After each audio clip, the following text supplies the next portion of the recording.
Hari ni saya nak cerita adalah ini Yamaha MT-07.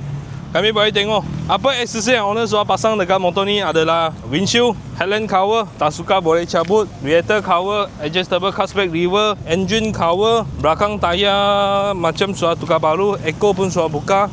Tinggi 170 dulu motor ni. Okey, tak ada masalah. Start tengok.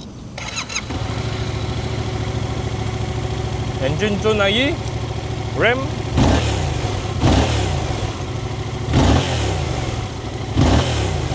Motor ni sangat ringan. So, ulang balik kerja memang sangat sesuai. Handling senang. So, tahun ni adalah 2016.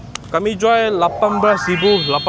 Motor ni good news, boleh buat full loan. So yang berminat boleh datang kedai tengok motor ni. And then kami siap 1 tahun engine punya warranty kepada korang. Nak jual motor, nak beli motor, nak trade in motor, boleh cari kami PM Motor World. Jumpa lagi. Terima kasih.